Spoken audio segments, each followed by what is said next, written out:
Good.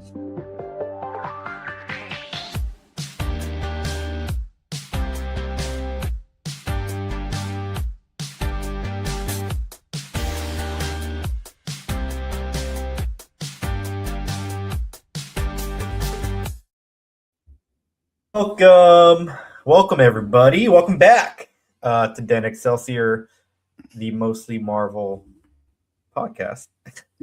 Are you feeling better?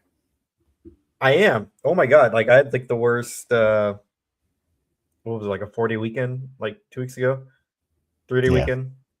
My 3-day weekend turned into a 4-day weekend, but I was sick for 3 of those 4 days. So I'm sorry. Yeah, that is, by the way, that's Ricky who is sick, and I am Dennis. Sorry, I yeah. interrupted your introduction. I did all of that just so I did not have to watch Constantine.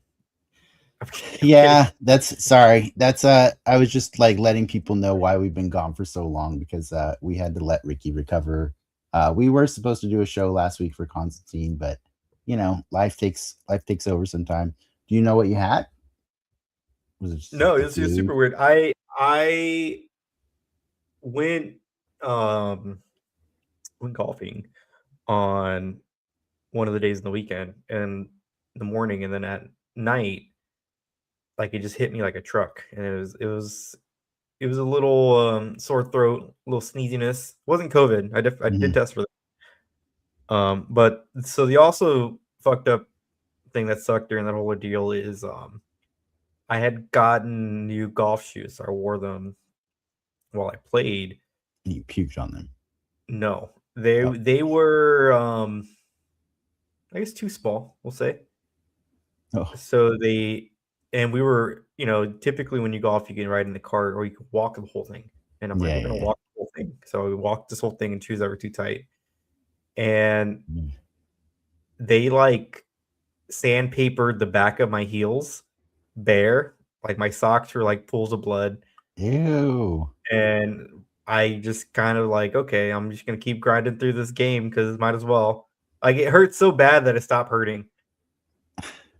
So That's mind your you, pain receptor saying this guy's not yeah, listening. I'm sick, and I literally can't move because like the hinge of my ankle was split open on both my ankles, and I'm still recovering. My ankles are still fucked up right now. Oh my Um, gosh. so that was my week in there of. How was your 2 weeks of without me? It's pretty good. My 2 weeks, I got addicted to the traders, and I ended up because I'm a big fan of Ron Funches, the I comedian. like round punches. Yeah, Big. and so I had heard that he was on the show, and so I started watching the show 2 weeks ago, the new season. I didn't bother to go to. I never bothered to watch the old ones. So I Mhm. just watched the 4 or 5 episodes of the Ron Funches season that existed, and by the end of it, I was like, that was really fun. I kind of want to watch the old ones to like learn more about like how everybody plays the game and stuff. And do you know what the Traders is? Um, no.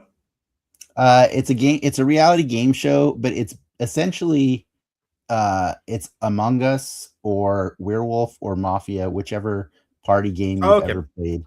whichever generation you are. But they stretch it into a multi-episode show, so only one person gets voted off every week It's or it's every Survivor. episode. Uh, It's Survivor, no, not on island. yeah, it's in a castle. It's in a castle in Scotland, and it's hosted by Alan Cumming, and Yep. it's a murder mystery. So so every episode, what happens is like at the beginning of the show, Alan Cumming chooses he brings in like 20 some people, like 22 people, something like that, and then he secretly chooses about two or three of them to be traitors, and that's just the other word they want to use for werewolf or hitman or whatever you want to call it.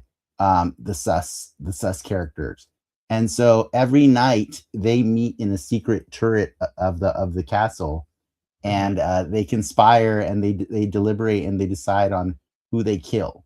And when they decide on who they kill that night, the producers go into that person's room and leave a letter there saying you've been murdered.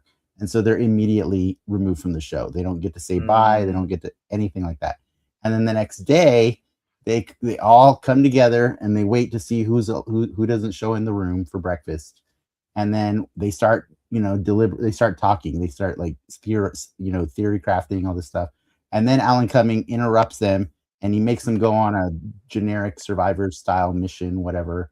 They go do a quest to earn money or add money to the pot, and then after they've done that, they come back to the castle and they meet at a round table and they all talk, and they all decide, they all put out their evidence, they all put out their theories, their speculations, and they decide, and they place a vote, and they vote somebody off and they hope that it's a traitor.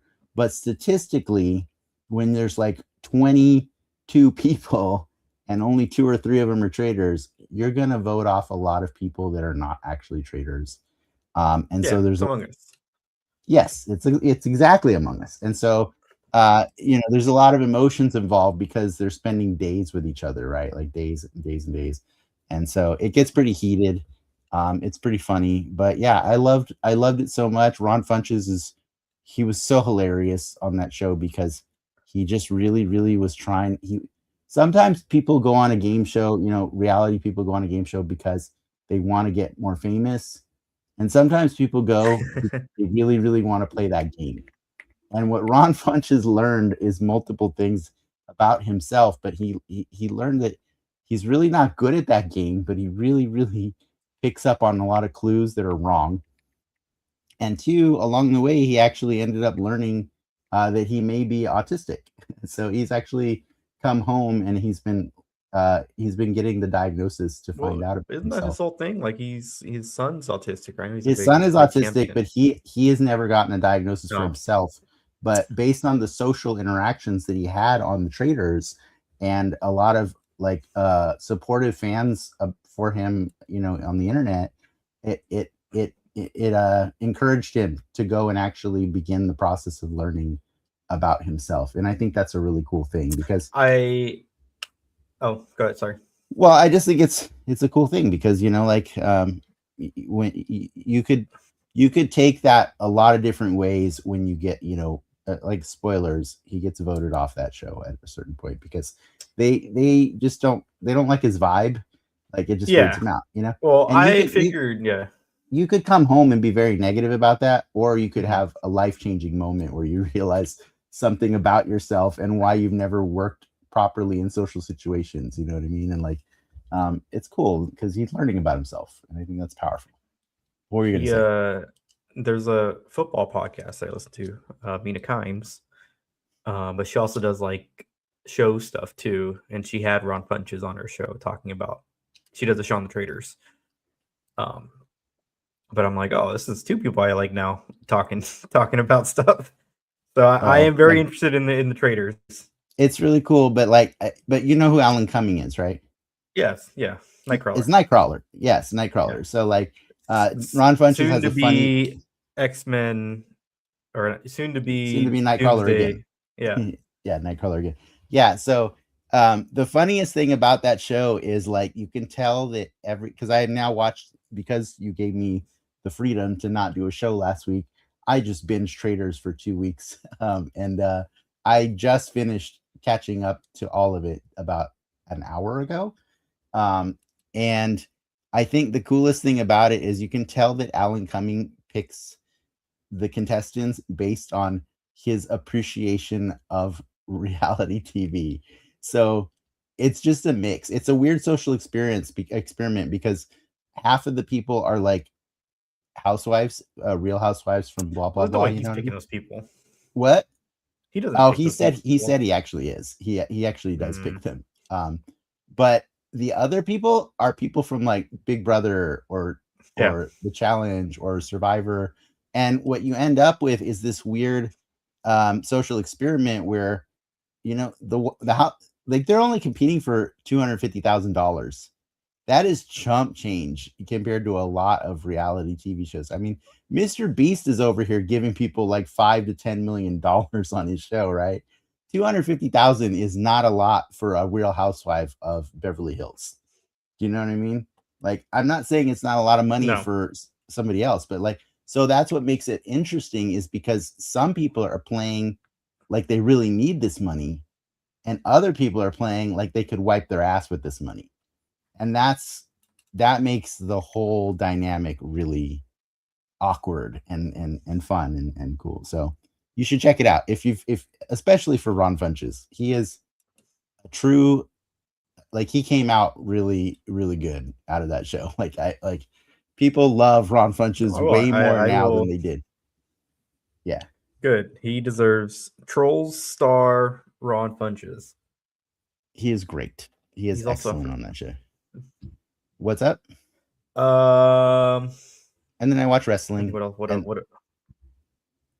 You gonna watch the questionable Royal Rumble coming up? I will watch the Royal Rumble because honestly, as questionable as the location may be, the Royal Rumble in my entire life has always been my favorite of the giant events that WWE has done, because it's a freaking parade. It's just a parade. Yeah. It's like, let's bring out 30 freaking male wrestlers, then we'll bring out 30 female wrestlers, and they'll just spend an hour throwing each other over the ropes and doing so hilarious stuff. And so, yes, I will watch it, even though I don't love that it's going to be in Saudi Arabia. You take, Yeah. take what you get. I'll try to catch some of it. I'm more intrigued. Yeah. We started watching Shrinking. I've heard very good things. We've like 6 episodes in. It's really good. It's very much for us right now, like Ted Lasso season 1 kind of vibes. Okay. Where it's a little, it dips the comedy's there, but it kind of dips into some darker stuff. I guess it sneaks up on you a little bit, some of the more serious stuff. And I was saying, like, I think my favorite like trope, or one of my favorite acting tropes, is like older actors, like, so Harrison Ford's in the show, playing in roles where they kind of deal with their mortality. I think that's a kind of a cool, in a weird way, meta place to put yourself when you're of that age. I mean, so a lot of, yeah, I think that's the kind of roles that people usually of that age start taking, like, because, it's the premise of the show, right? It's relatable. Kind of. A little bit. It's just like it. I think at a glance, it's more like a situational comedy. Situational comedy set in a therapist practice, therapy practice, therapy practice, where they have obviously their own patients, but then they're kind of being therapists to each other in their own, and it's therapizing. They're therapizing each other. Gotcha. But that's been a fun little surprise. What else? I think that's it. Well, you know what else has been a fun little surprise? What? Wonder Man, which is the show we're going to be talking about tonight. Yes. Sound less excited. Do me a favor. Yes. Well, I know we got to lead into like the news first. I know. I'm not saying we're talking about Wonder Man right now. I'm just saying I screwed up your whole intro at the beginning of the show, where you do the thing. People figure it out. The title of this thing's called 211 Wonder Man. Fair enough. I just wanted to, make sure that they didn't click the wrong button. They did. We'll be talking about Wonder Man later tonight. It just popped up on Disney Plus on Tuesday. So, I understand if you haven't had a time to watch the whole thing. It's like 6 episodes, 30 minutes each approximately. But yeah, if you haven't watched it, stick with us until we get to that part, and then come back and watch it later, or watch the rest of this later. No, you should watch it now. Watch our show now? Watch our show now? No, watch Wonder Man. Oh, yeah. No, that's what I'm saying. Yeah. Pause this show, go watch Wonder Man, then come back. That's what I'm saying. Yeah. Yes. Sorry if that wasn't clear. But yeah, we can talk about the news. Let's talk about news.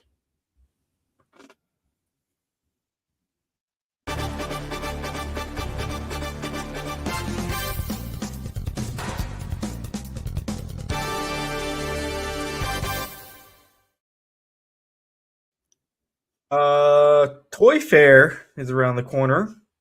Or the middle of next month, beginning of next month. I think some of the stuff has already started, like right now. It's February. Oh, I guess February's in like 3 days. February is on Sunday, right? Yeah. Speaking of which, I just put in my PTO for Comic-Con. Like that's sneaking back up.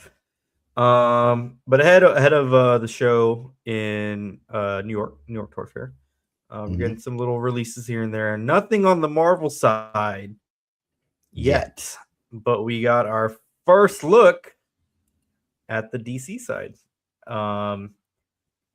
It's kind of a very poignant tagline. This is the first look at Mattel's crack at the DC license, their 6-inch line. New Legends Rise. Mattel reimagines the DC toy line, and it's coming out late next year. I've seen a lot of cranky pants about this one. People are speculating that this is the kids line of figures, and that later on down the road they'll be showing off their higher end figures. I don't know if that's true or not. What makes it the kids line? Oh, I couldn't tell you. They're just hoping. I think they're hoping and praying it is, because it looks they look very cheap, I guess, or toyish. I don't know. Like, they have a shine similar to a Legends. They're shiny, right? I think they look all right, but I've heard that they're a 6.5-inch line. I'm interested to see how they measure up to Legends, but I've never been super impressed with Mattel's figures. I know a lot of McFarlane figure collectors are really already pissed at those plastic capes there. They've gotten really spoiled by the cloth capes with the wires in them that McFarlane gives them for the cape characters. But no, I think we all knew what to expect when Hasbro got this license, so I don't think people should be, when Mattel got this license, so I don't think people should be incredibly surprised. But you think what Batman and or Superman you think is the Comic-Con exclusive? Because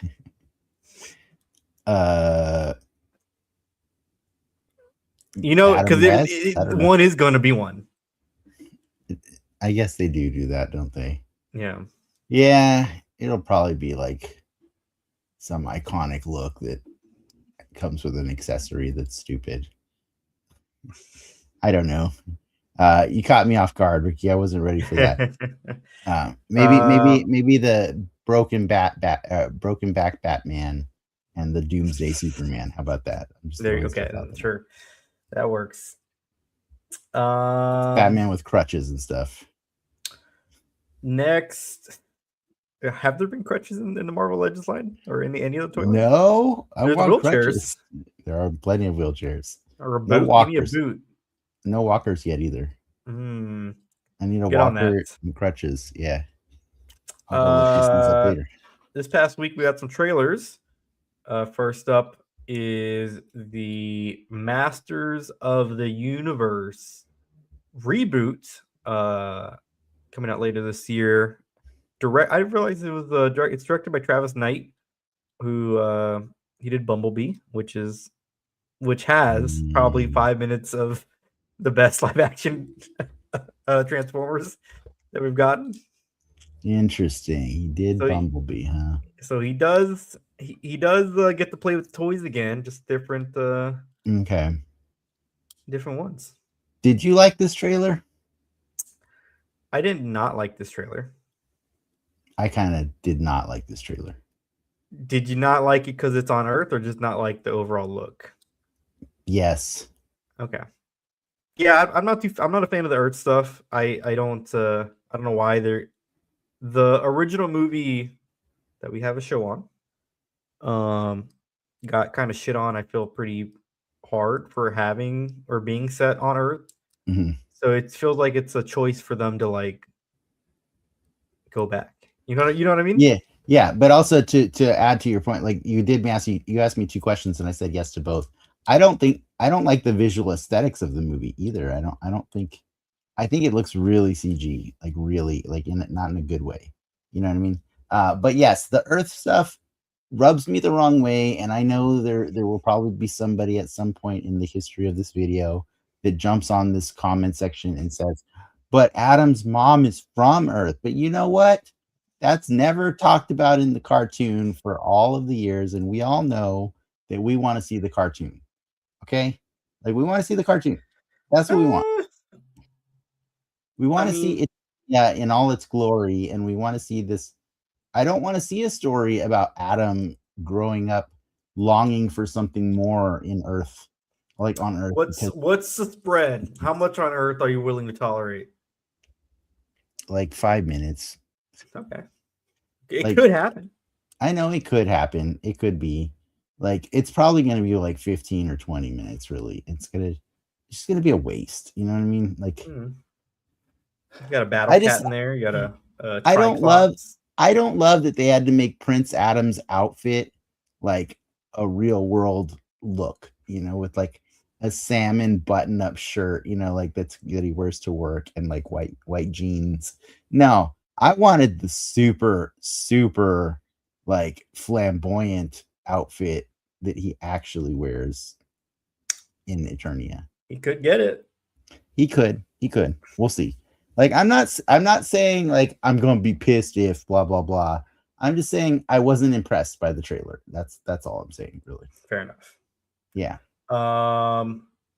Last bit of trailer news is Daredevil season 2. It's funny, like I feel like we're back on track with Marvel, where when one thing starts or ends, I guess in this case, starts and ends, they have the trailer for the next thing Yeah. right then and there. And sure enough, when you boot up Wonder Man, you get a Daredevil season 2 trailer with the date And a Childish Gambino track on the and background. a Childish Gambino track. It's coming to March 24th. Get our first look at what Karen, Matt, Foggy, and Jessica Jones have been up to. Well, Foggy's been dead. There's a Foggy in this trailer. That is true. Matthew Illard has a little appearance, his little character in there. I personally, I think he's playing a version of the Chameleon. Okay. Because there's that scene in the trailer with a Max Headroom esque, like Kingpin mask kind of Kingpin, thing. Yeah. We'll see. All I know is I thoroughly enjoyed this trailer. I don't know what I saw. I don't know what I was seeing in any given scene. I just knew that I liked the sum of all its parts. He had some double D's on his chest. He did, didn't he? If you caught that, yeah. He did. They're finally doing it. Yeah, that's why he's got a big old smile on his face, because he's like, I finally look like Daredevil. I did end up pulling the trigger and getting that Daredevil Marvel Legend figure from last year, and the Punisher. Mm-hmm. Those are fantastic. Now you're gonna have to buy another one.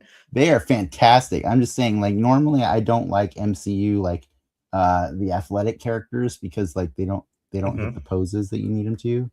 That Daredevil can hit all the poses. It's very well articulated. It's an excellent toy. No, he doesn't have D's on him, so you're right. I might have to get another one, and they'll probably just remake the same toy with D's on his chest. But it's a fine toy, fine show. I am excited. I saw some Bullseye in there. Let's get it. Let's go. We got Kingpin. We got Bullseye. 2 of a season 3, right? There's a season 3. I think they announced they're doing a third season, right? Yeah. So I'm excited. I really do. If anybody hasn't watched the show, I think we can talk a little bit about this show just briefly, because it leads into the conversation we're going to have. I think the reason I've always liked the Daredevil comic and the Daredevil show is because it's very faithful to the comic in that it chooses to be a grounded look at this crazy universe. Right? Like it's a bonkers universe that the Marvel universe is, but they ground it in a reality that becomes believable, right? Like it's easier to digest because you're getting real people on the street living their lives and needing the help of somebody who you could argue is barely superpowered, right? Like relatively speaking, like Daredevil is on a very low scale compared to Captain America or Spider-Man or the Hulk or Thor. You know what I mean? Yeah. Like he can hear things good. You know what I mean? Like that's I know I'm oversimplifying, but that's what he can do. You know what I mean? Like, and so but he's still willing to put himself out there to save the little people that get overlooked and overshadowed so much by the crazy alien invasions and interdimensional beings and all these different things that happen. Like this is just a universe of people pitted against one another, trying to survive. And I think that's a very awesome, relatable thing to get in a universe that is generally unrelatable in a spectacular way. I'm not complaining about how unrelatable the MCU or Marvel is sometimes.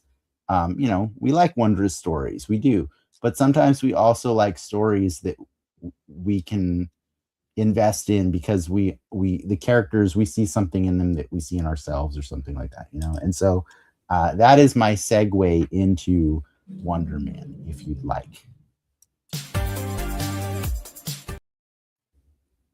Wrong button. Nice.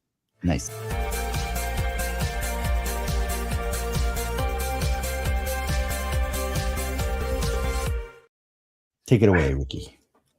Marvel Spotlight. I didn't realize it was a Spotlight. Wonder Man debuted on the 27th. It is a 8-episode miniseries starring Was it Yahya 8? Abdul. It was 8, wasn't 8 it? episodes. Yahya Abdul Okay. Mateen as Wonder Man. Ben Kingsley reprising his role as a Mandarin, as well Trevor as Trevor Slattery. Yeah. Yes, as Trevor Slattery. Man, this I'm gonna let you go first. You cook first. Let me. A few months ago, I talked about my love for the show, The Studio. Mm-hmm. Or I I think knew it's a this really was well made going show. here. Really funny show, but some of the quips or digs about Hollywood, LA, the whole Southern California, it's like they really hit some stuff pretty on the nose, and I feel like this show is it's basically Marvel's version of The Studio, but it is and it isn't, kind of. It's funny, but it's also it's less it's less about like the awkward tension and more about the real struggle of being an actor in Hollywood, right? The restraint I think they have with this show I don't think it's a superhero show. I don't think it is either. It's not. It's a story. It's a character driven story that is very endearing and wonderful, that just happens to have a superhero show up at the end. Like watching this show made me feel like, remember like the first like 2 or 3 episodes of Moon Knight? Mm-hmm. Where you're kind of like, he doesn't really become Moon Knight to like episode 3. Mm-hmm. And when it finally does happen, it kind of takes the steam out of the show a little bit, right? A little bit, yeah. It takes the groundedness of it out, right? Because Moon Knight became quite fantastical. Halfway through that show, you're talking to hippo people that are it goes crazy hard into the comic Egyptian lore and stuff, into what Moon Knight is. Yeah. But it's kind of, they do the trick where like we don't really see Moon Knight till they're about 3 episodes in, and then you go really into the weeds and into the Moon Knightiness of what is Moon Knight. And then at the final fight, they kind of pull the rug from you under again, right? And they don't show anything. and I think that was kind of a burn. I feel like that was kind of a burn. If you remember, he just passes out. Yeah. They do the pass out trick, and then the fight's over. He won. Mhm. This show starts with similar beats, but the actual show that's going on, the story, yeah, becomes far more interesting. Yes. Than, like, it's a Simon Williams show, not a Wonder Man the superhero show. Yeah. And they kind of like, they're like, fuck you, like, they're not even gonna do like origin stuff with him. It's just gonna be, it is an origin story, but you don't get to know his the origin of his superpowers. You get to know the origin of his character, Wonder Man. In fact, you could speculate that he's just a damn mutant, and that's it. Yeah. You know what I mean? They don't give you those insights explaining the why, the how.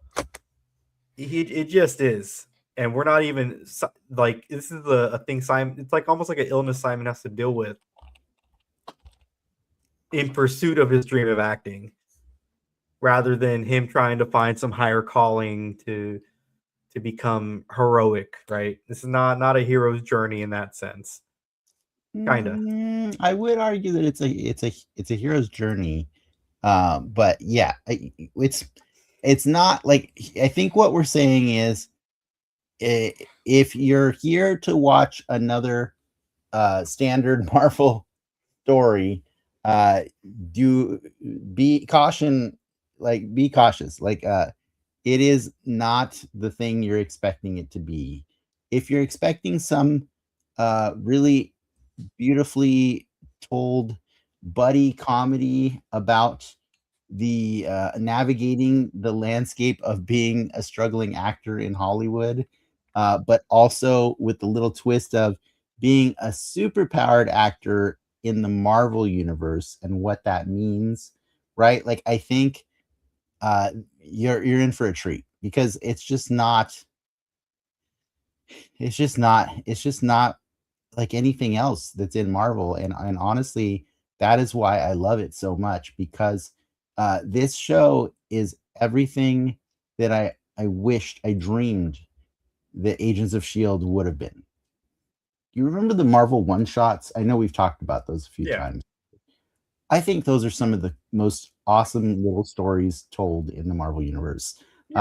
Ironically, like, one of the best ones is with Ben Kingsley, as in prison as the Trevor Slattery, and you finally see him get his comeuppance for using the name the Mandarin, right? Like, I guess it was appropriated, and we learn later in Shang-Chi that is a name that Wenwu had used at one point in his life, Shang-Chi's father. But the one-shots were really cool stories that were just stories about people that lived in this universe, right? Like, there's the one about, like, the people that, like, found one of the Chitauri weapons after the end of New York. Something item 47. Yeah, and they just went around, like, trying to rob banks with it or something like that, you know? I mean, are you leading towards, like, I don't want a Doorman show, but I want a show filled with Doorman episodes? Yes, that's what I'm saying. I want a show that tells me little stories about people that just live in this universe. And if you want to throw in a C or D list character, whatever, I know I'm offending people by even calling Wonder Man a C or D list character. A lot of people really love Wonder Man. But you know what I mean? Like, throwing in a character that isn't going to offend somebody because he wasn't used somewhere else, right? Like, he wasn't used for a more important story. I think that's a really cool way of fleshing out this universe, because what I felt is, like, I finally got to, like, live and breathe in the Marvel universe again. And it's been a long time since I've got to, like, catch my breath, because every other story that we get has to be exhilarating and pulse pounding, and it has to have, like, stakes and stuff. And you know what the stakes of this story is? This guy wants to get the part, man. He wants to get the part in a major motion picture movie, or a major motion picture. Yeah, like, that's what he wants. Those are his stakes.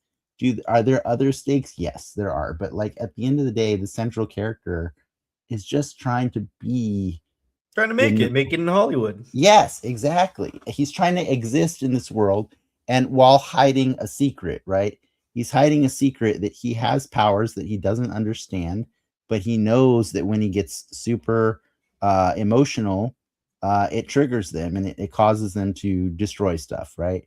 And and we get to learn through beautiful storytelling that Hollywood in this universe has established rules uh, that do not allow people, if they disclose their power, which they are supposed to based on the Sokovia Accords, right? Like everyone is supposed to. We already know that part, right? That's assumed.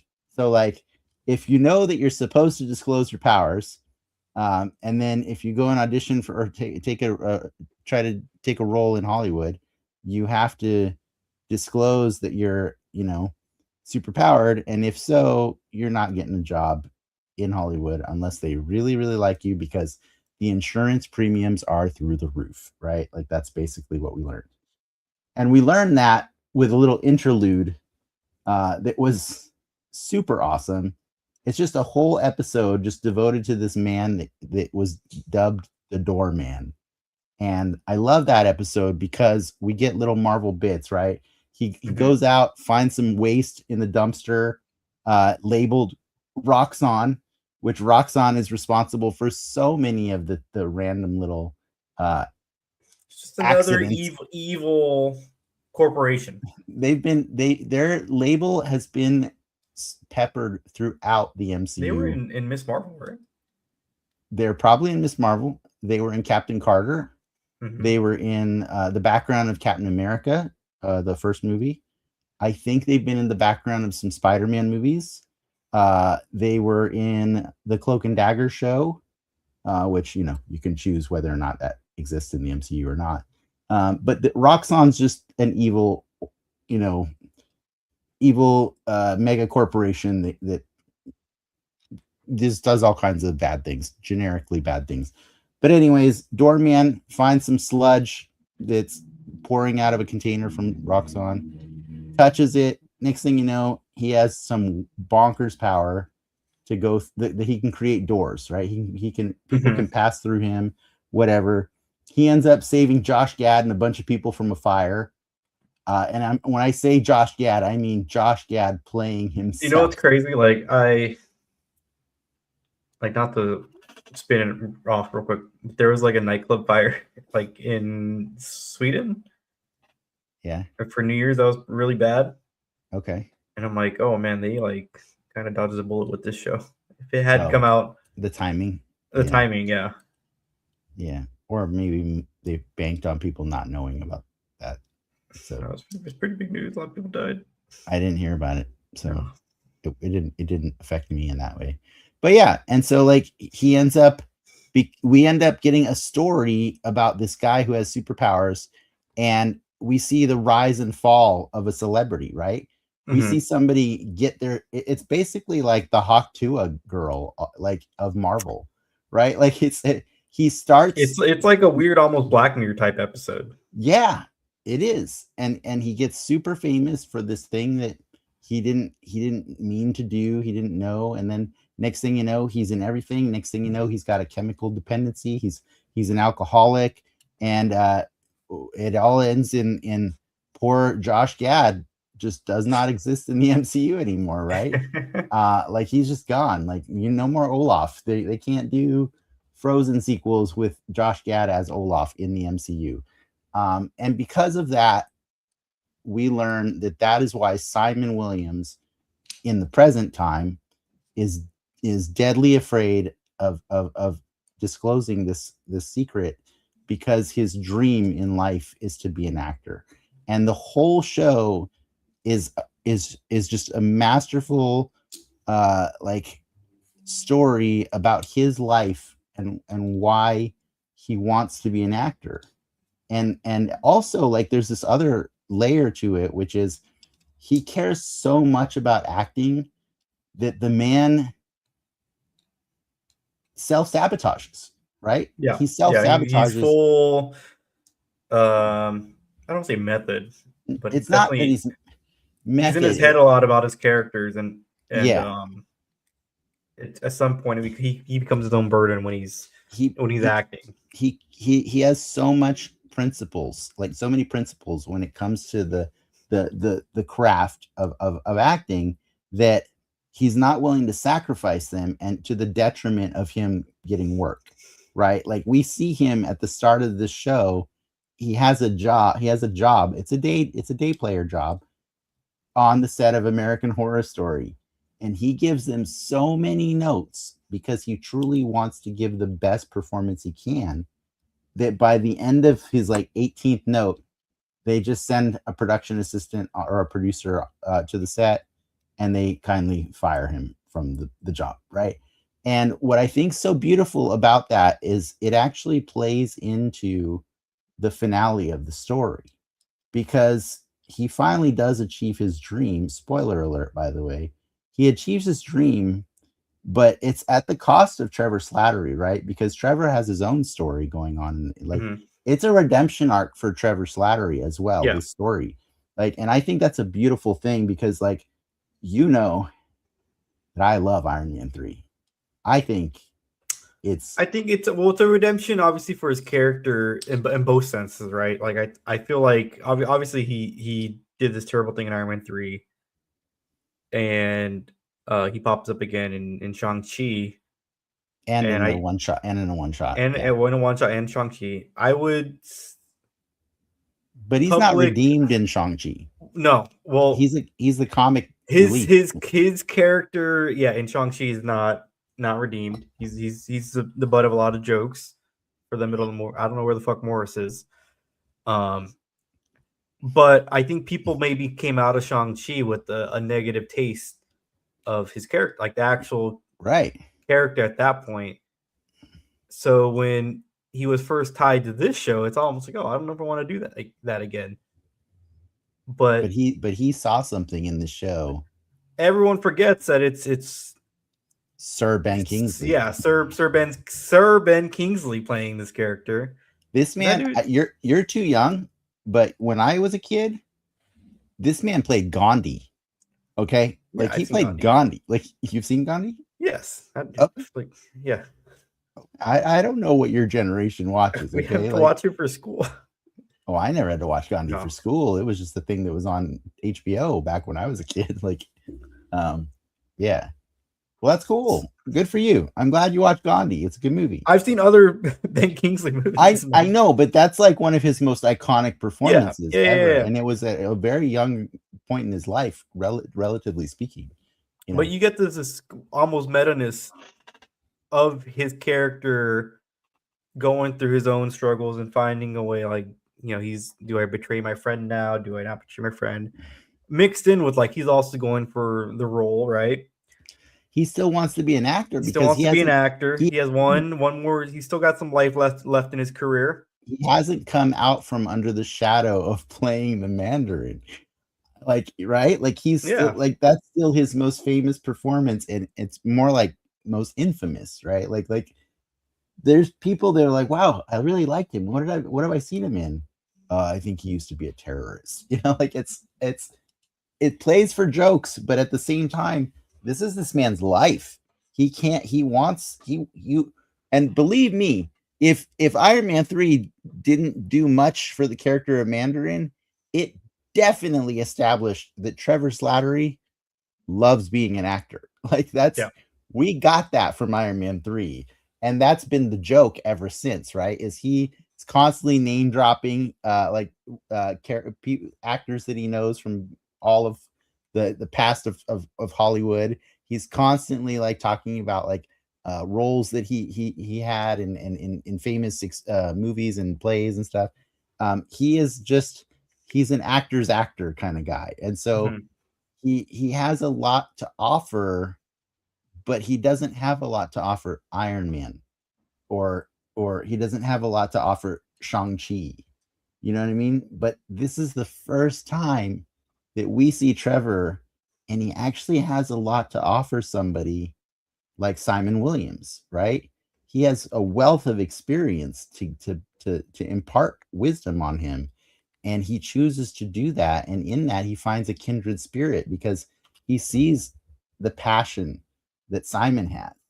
And so even though the Marvel twist of this show is that damage control is putting the pressure on Trevor Slattery because technically he never finished his sentence, right? Yeah.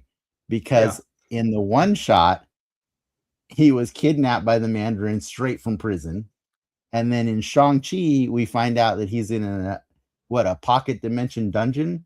I don't know. Is it a pocket dimension? Well, he mentioned something about Well, I being guess trapped in a pocket What dimension. is it?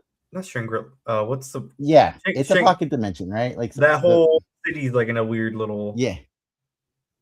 I'm not sure. I just know he mentioned it in the show, so I'm assuming that that's what he meant. But yes, like he's being punished for assuming the role. It's not like he even created the Mandarin. It's like we all know AIM created that, but so we're referencing all the stories that have happened with Trevor, but now he finally has a purpose, right? He finally has a purpose, Mhm. and his purpose at the time is to exonerate himself by working with damage control to help bring down secret people with or people with individuals with powers. I don't remember what damage control calls it, right? But they have an idea that Simon Enhanced, Williams, yeah. thank you, he's an enhanced individual that poses an extreme threat to the population, right? Yeah. And so they want to use Trevor as an in because they want to get an actor to collect information on a fellow actor. But he has a conscience. He has his he ends up deciding that ultimately at the end of the story uh that Simon shouldn't have to pay for this one thing that he didn't have a choice about, right? Mhm. His power. And so he takes the fall for it. He plays the Mandarin one last time, and he goes to a super max prison. That's a new super max prison that damage controls can It was created. in Miss Marvel. It was in She-Hulk too. Is it the same one? Okay, cool. Mhm. Yeah. And what I think is really cool about the story arc of Simon Williams is because Trevor makes this sacrifice, Simon is able to live out his dream and complete the movie Wonder Man, right? And Mhm. become a famous movie star. And he finally achieved the dream. And what does he do at the end? He He's goes, gets his friend back out. he goes to get his friend back out. Like he is so committed to his principles that Did he's you willing clock to. what was going on in that episode? I did. I did. I did because I understood that the character that they've given us at the beginning of the story, he is willing to self-sabotage, right? He's throwing Mhm. away his entire it's not like going to be a secret, right? After he breaks out, how many cameras caught him in Yeah. Yeah. damage Yeah. Yeah. control, right? The world is going to know that Simon Williams is officially a criminal, but he couldn't let Trevor rot in prison for this, right? So he got to kind of have his cake and sabotage it too. You know what I mean? So I thought that was it's a beautiful story, man. And we can talk so much more about all the little details that made it awesome, but I'll defer to you if you want to talk about what you liked about this, because I know you love stories that take place in your town because especially when they're good, right? Oh, they're good. A lot of us, most of us filmed here. They're at real places in that Yeah, show. I don't know. There's a certain I don't want to say. I feel like grittiness is right. Isn't the right word, but I think a 70s buddy cop film grain to it. the sky's a certain color in LA. Yeah, It and it's hard to explain, but when you live here, you're like it's a different shade of blue. The like way it's a yellow shade of blue. A little bit. It's smog. The It's called smog. smog. The way the lights hit the street at night here Hmm. is a little different. The street lights are a little different. The color of the sidewalks, right? You kind of you Yeah. it's a lot of those little things that if you're not shooting here, you can immediately clock uh it's not LA. And I think when you do the work to do those things, to get those little touches in, and then setting aside, you get, they stumble in on a chamoy operation, chamoy snack operation. Hmm. Some of the clubs or bars they go into, like they Hmm. start getting into the weeds of like some of the culture things in LA, and it's like they're doing their homework. They're really trying to make you know a big reason why a lot of shows like these work is because you have this extra character of the setting, so they use it to its full Yeah. advantage here.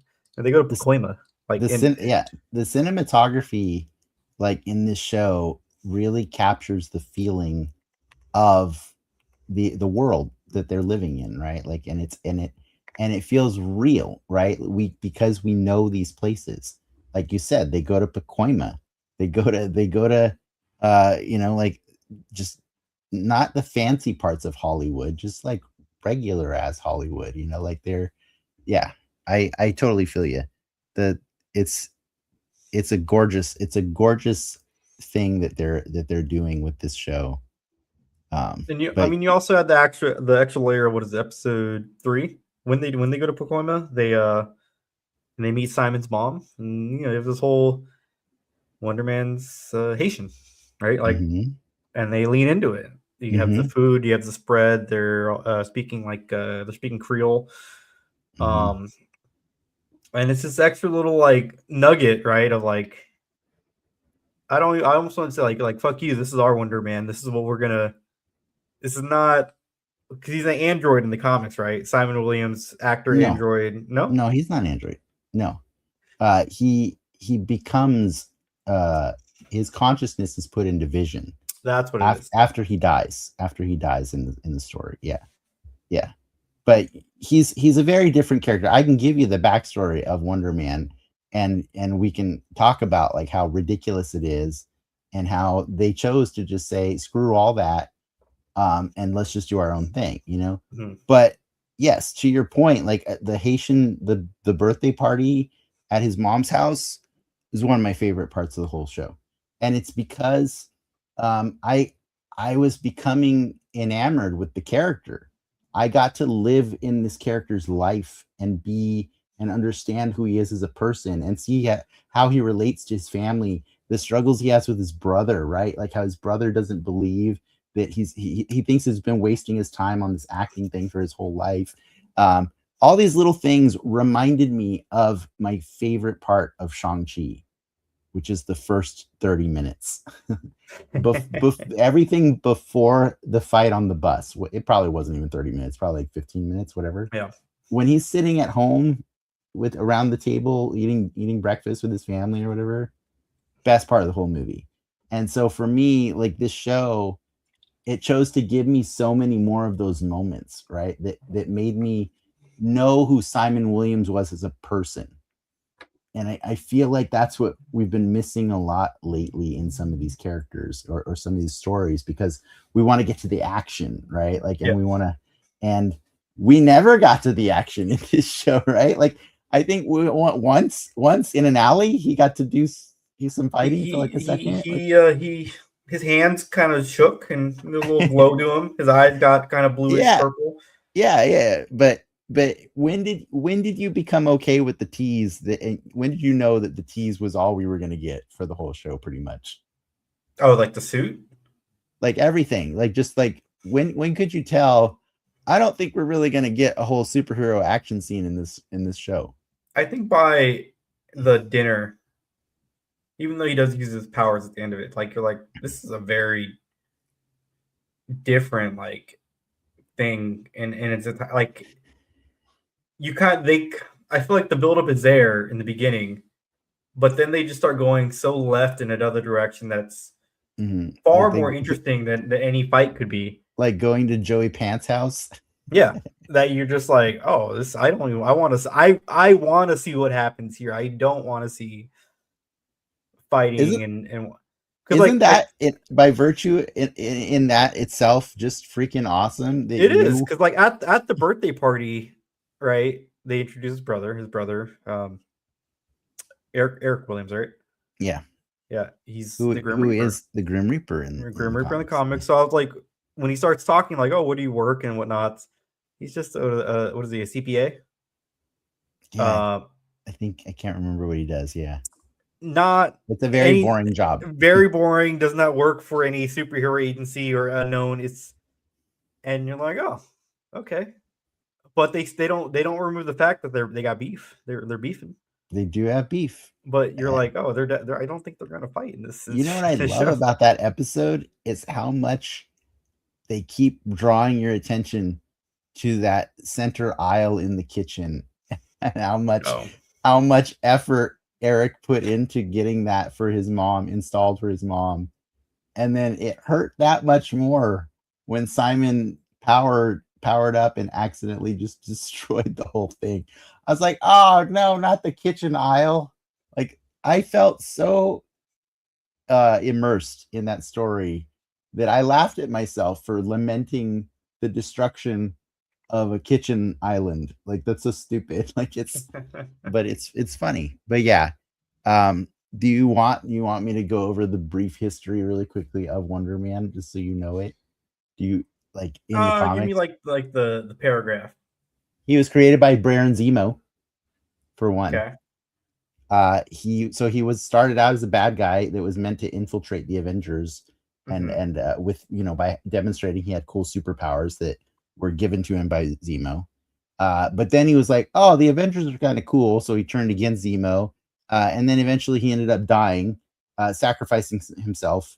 And after that, when they were building Vision, um, Vision became like he was part Ultron and then part Yeah. the consciousness of Simon Williams, right? And so that got complicated because then Vision fell in love with Scarlet Witch, right? Hmm. But you could argue that that was Simon that fell in love with Scarlet Witch too, right? Hmm. So because comics way later down the line, Simon got his body back and he got to be a person again. He got to be Wonder Man again, who is considered to be one of the most powerful Avengers there are, as evident by the show as well. He is quite powerful. He has also dated the Scarlet Witch separately from Vision, and and his brother is a evil villain that dresses up like the Grim Reaper and goes around with a sickle and cuts things down. But like, I think the interesting thing about Simon Williams, the character, is that we've talked about him before on this show, back when this show first started, when we started WandaVision, right? And we started seeing little hints in Yeah, the you definitely the Grim Reaper's helmets in that opening. in the opening, right? And we started seeing little teases and things like that. Does Wonder Man And tie in with Bova? What is Bova? no, that's just Wanda's thing. That's okay. That's just Wanda's thing. But the point is, like Bova and like the Grim Reaper, Wonder Man is an intrinsic part of the WandaVision story. Yeah. And so when you remove him from it and you remove any need for him to be part of that story, he then becomes almost muted to the point where, well, what's his point now? Why does he exist? Why would he need to exist? And so I think that's what I love about this show so much is they said we're kind of untethered now, right? Because like Hmm. the whole WandaVision story happened without Mephisto, without Bova, technically, you know what I mean? Without Grim Reaper, without Simon Williams, it managed to all happen. Yes, it did have Agatha. That was like the one thing they decided it still needed to have. But because that exists separately, Wonder Man can be whatever we want him to be, right? Wonder Man can even be an old movie that took place in the 1980s that is now being remade by like this avant-garde director who wants The to bad guy see from Superman. the bad guy from Superman who wants to see what a superhero movie could look like in a world where superheroes are now living among us. And I think that's so cool that because they were untethered, they can do whatever they want, and we can be surprised. We can be, we don't have to have expectations of it, right? And I think that's why you and I weren't upset at the journey they took us on, because it was so clearly evident that like they're going to do whatever the F they want. And in fact, one of the things they want to do above all else is make Trevor Slattery the secondary character in this story that is almost just as important as Simon, right? Like it's about the two of them and the journey that they go on to find, out who they want to be in life. And it's freaking gorgeous, man. It's a gorgeous show. I'll also like, even though it's in its own lane, right? And you do get some nuggets, right? Of MCU-ness. Department of Damage Control is ramping up a little bit. Agent Cleary has been in multiple things. He will be, I believe he's going to be in Spider-Man Brand New Day as well. Same directors. I correct me if I'm wrong, but was he not also in No Way Home? Yeah, he's in No Way Home. He's in Miss Marvel. He's in Miss Marvel, right? Yeah. What else? Little nuggets we get. Get the Roxxon stuff. There's Goo. As we kind of learned in She-Hulk, superpower people are just a thing now. They are a thing. Yeah, they are a thing. They allude-ish that Simon's a mutant, even though they don't want to say it. They don't say it. Yeah, but it just happened. That's right. Mutants typically pop up in their teens. Again, we don't need Zemo, right? For his story. We don't need Zemo, now. Even though he's here. He's there. He's here, but he's off the table kind of for now, right? Yeah. The implication is he's deep in a dungeon in Wakanda somewhere, right? Yeah. But you just get this nice little, I guess, palate cleanser, right? Before the next thing's Daredevil. Before we kind of get back into this a little bit more. I don't say mainline, because Daredevil's still not mainline MCU. He's not, but that show is more pulse pounding, right? Like that show doesn't let you catch a breath, like as in the same way that this show did. And then we'll get a Punisher special. We'll get a Spider-Man. Like, we're gonna kind of ramp up here pretty soon, and then let's say Doomsday comes out. We got Secret Wars next year. It's gonna get very not grounded by the. It's gonna be very not grounded, but now oh no, we're losing against Dr. Doom. A Wonder Man could pop up now. I would like to think that a Wonder Man pops up in Secret Wars. You know what I mean? Like, or at the post credits of Doomsday or something like that. But he doesn't have to. He can just be out there. Yeah. And then show up one day. Like it's. I love him so much. Like I love, and this is to say, like, you already know how much I love Yahya Abdul-Mateen. Like, he is in my favorite episode of Black Mirror by a mile. Striking Vipers, baby. He is also he plays Dr. freaking Manhattan in The Watchmen.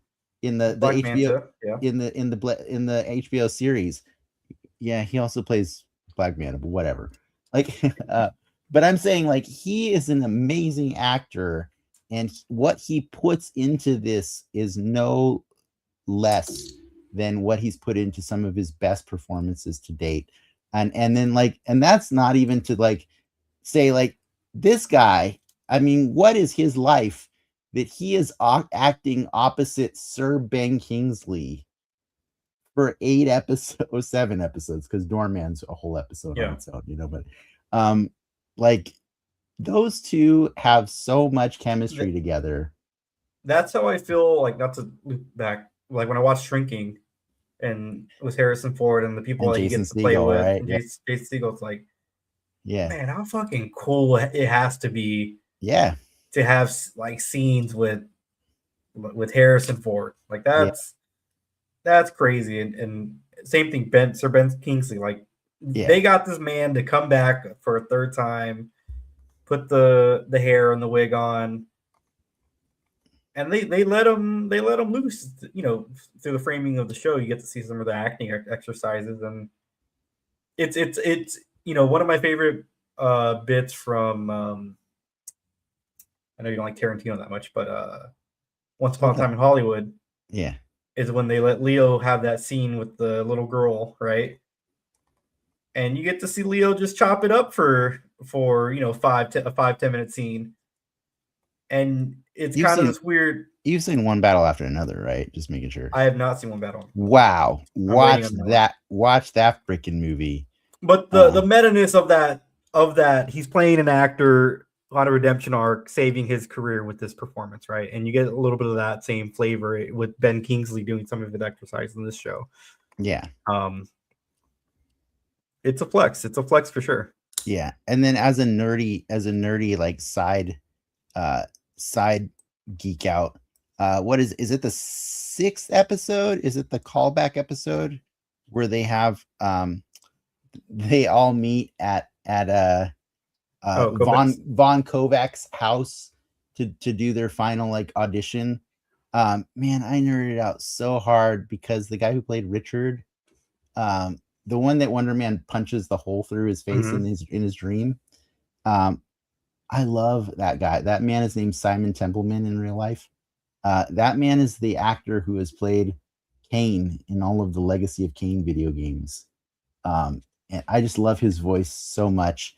And so it was so cool to see him being like this, actor that's just trying to get a gig in Hollywood and stuff. And I don't know, I just loved it. I loved all the little choices that they made throughout the show.